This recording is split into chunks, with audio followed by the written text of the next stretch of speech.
Let's go to the front row here in the blue sweater. This is for everyone.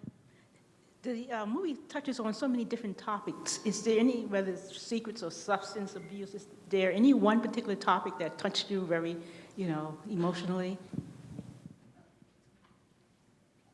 Chris?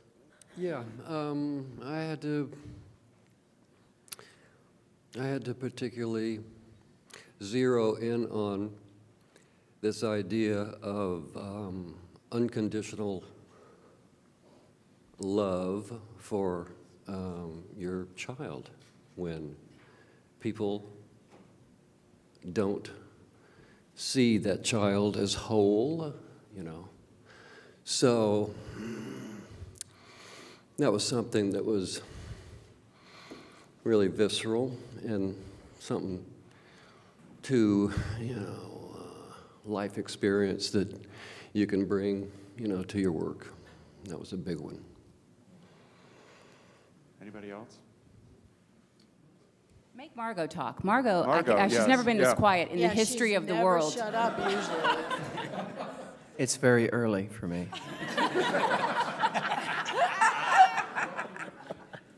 I found the part of being so critical and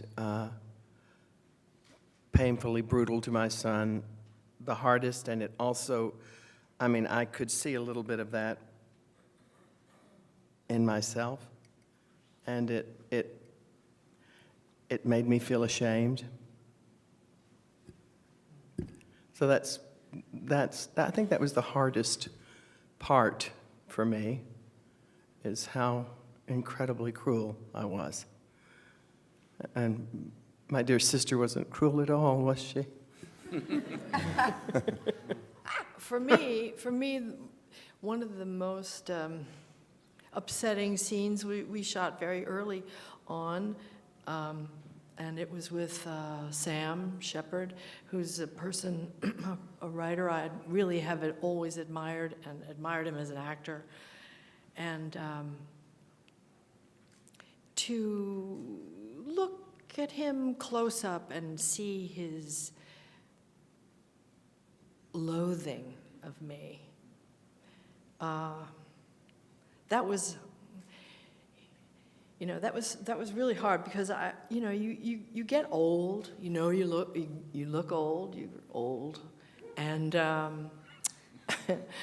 and you still think that maybe there's this spark of love from this person who's gone through everything, and to look in his eyes and realize that he'd rather be dead than looking at me.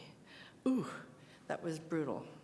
That was that sort of set the tone for, where my own dealing with his death and everything afterwards. Let's get a question for Tracy as well. We have the author of this work sitting right here, so maybe if you have a question for Tracy, I just want the guy who created the story to be included. Go ahead. This is very specific. I wonder if I was working with Gustavo Santaolalla in the music, if either Tracy or John had back and forth with him to create the atmosphere, or if it was just a work for hire.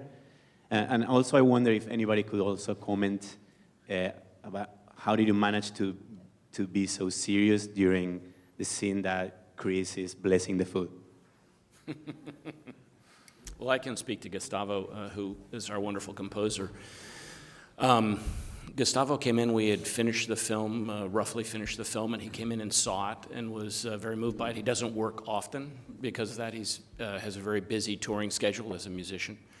And we had used a number of his pieces in the temp score, and we called him to ask him if he would do it, and I was very surprised that he responded that he would, because he doesn't do film very often. And then I had the great pleasure of spending, he has a studio that's in the Echo Park area of Los Angeles, and one of my great pleasures through the whole process was spending about 2 weeks over there, watching him create the music and play, and those are, to me, are always the gift at the end of the entire post-production process, which can be very grueling, is to actually then get to work with the musicians. We recorded the score then at Abbey Road in London, and to be on the sound stages with Gustavo and 100 members of mostly from the London Philharmonic. Those are just wonderful, wonderful moments. He was integral to what we were doing.